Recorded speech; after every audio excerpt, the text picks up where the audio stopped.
Metro Boomin has some incredibly cinematic beats, even to the point of performing with a live orchestra. 2 cups, toast up with the game. In this video, I'm going to show you how you can create very cinematic beats without needing live instruments or paid plugins. The first step is sound selection. Grab some strings or vocals just like this here. If you don't have any plugins for this, I'm going to list some good free ones, so pause the video here, or click the link below to download a free one-shot pack I put together, which has some strings and some sounds that you can use. When you have a sound ready to use, it's good to pick a scale to build a melody in. Metro tends to use a lot of minor scales. I'm going to pick D sharp minor. Go into your DAW, and you're going to want to find a scale highlighting tool. There should be one in every DAW. In FL Studio, you click the arrow, go view, you go to scale highlighting. I'm going to select minor natural, and I'm going to select D sharp. This highlights all the notes in D sharp minor. I'm going to place a note on D sharp and I'm going to build a triad. We have this minor chord here. You can tell it's minor because there's 2 gaps between the first and the second note and 3 gaps between the second and third note. Whereas a major chord would be like this, which sounds a bit more major. We want that dark, kind of spooky, mysterious vibe. Sounds like the start of Skyfall.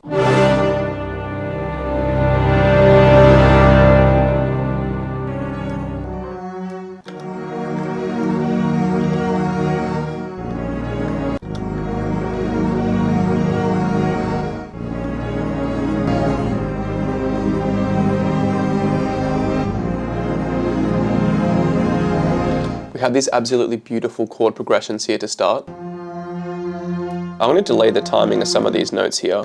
It makes it sound more realistic because if you have a look at an orchestra, for example, they're not all going to be playing notes at the exact same time. Go and use a tool like the strum tool, which is clicking Alt-S, and you can change this timing at the start here, which slightly strums the notes. Go and drag some of the notes out of time, and it's going to make it sound so much more realistic and less robotic.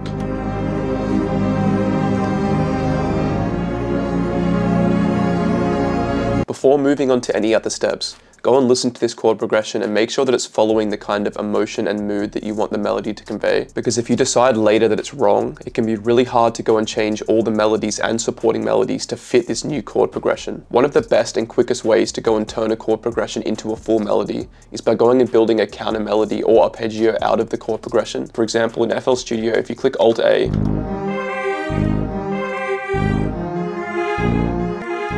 it opens up the arpeggiator tool, which creates an arpeggio out of the chord progression. I want to copy this chord progression onto a guitar sound. I want to slightly delay it.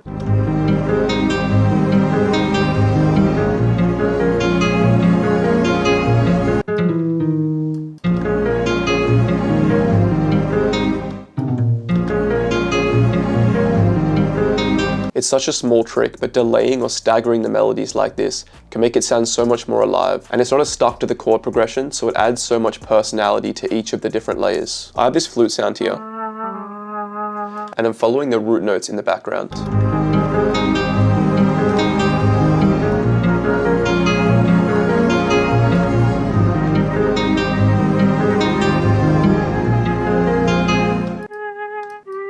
I love adding these kind of random notes here. It cuts off the main note that's playing and adds a bit of bounce and life to it. I have this organ here and I copied the main chord progression on top of it.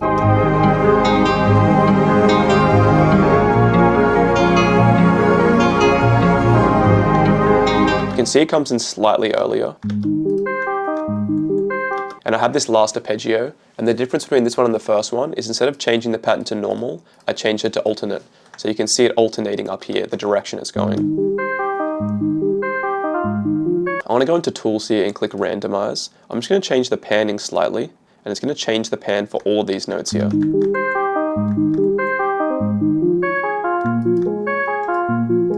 In an orchestra, the instruments are all around the auditorium. It would sound so weird if all the sounds were coming directly in front of you. So by messing with the pan like this, you can make it sound so much wider. So the draft version of the melody sounds like this.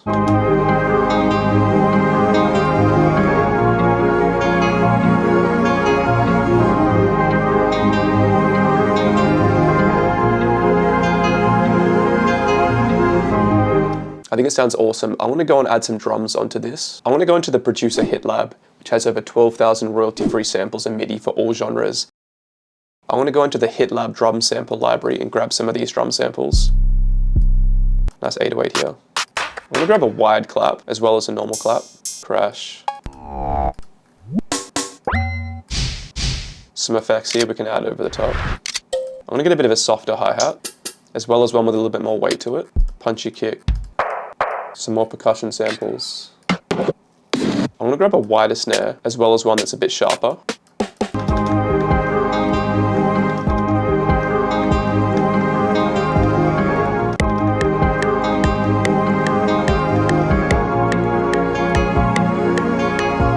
I want to copy the kick sequence onto the 808, turn cut itself on, and just follow the root notes. I'm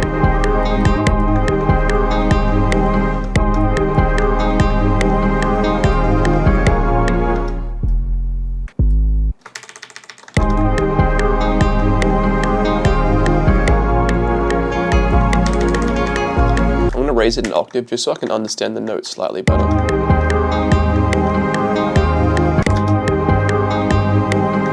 I like it starting on the G slightly better.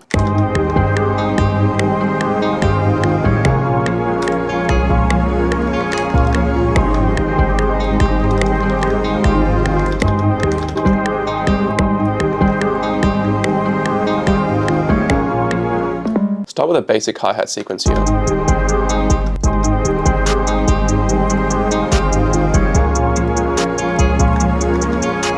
Crash here at the start. With the clap and the snare, I'm going to delay the snare slightly. It adds so much depth to the drums. I'm going to have this here as I fill this snare here.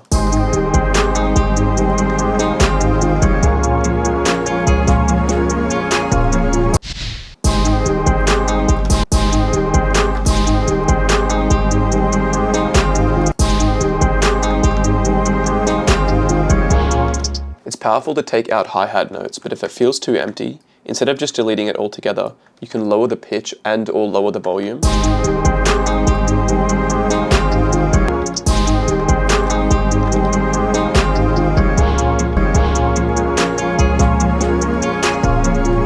I'm also going to go into the randomizer tool and just change the pan around a bit. I might actually go and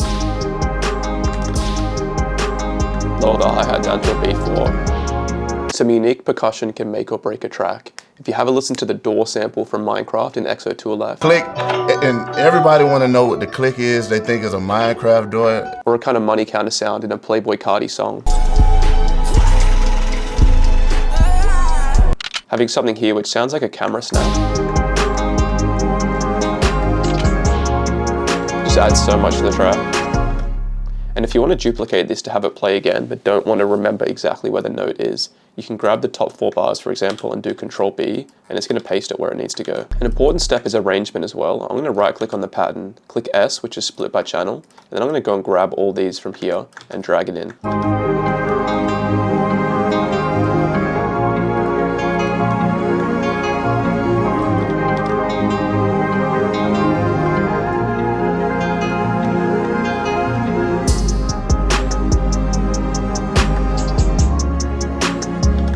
With the arrangement, I want to start with a whole lot of the melodies here, then take out a lot of the melodies and the drum layers when the beat comes in. And it adds a cool amount of progression when you have some of these extra melody layers and drum layers come in. I'm going to take out some of the drums at the very end of this, and then I'm going to bring a whole lot of these melody layers back in, just like this here. So what I have is an 8-bar intro, a 16-bar verse, and then an 8-bar hook. The intro is basically just the melodies. The verse has a simpler version of the melodies and the drums, and then this hook here has everything coming in all together.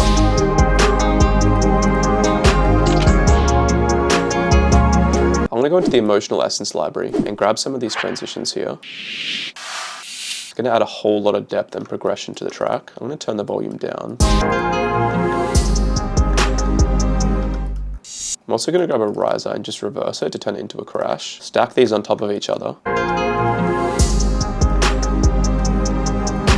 And just duplicate this throughout the track. I have this cool kind of fill here.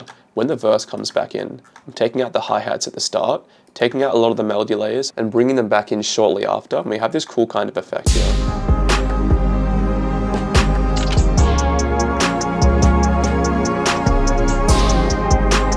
And I'm going to grab the normal second part of the verse here.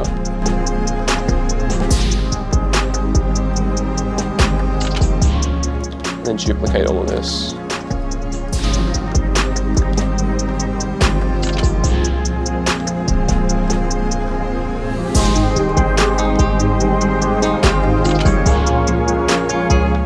And just like that, you have an incredibly cinematic beat. If you want the samples I used to make this beat, click the link in the description to get the Producer Hit Lab and the Emotional Essence library. If you want to learn how other top producers make their tracks, click one of the recommended videos or go to my channel.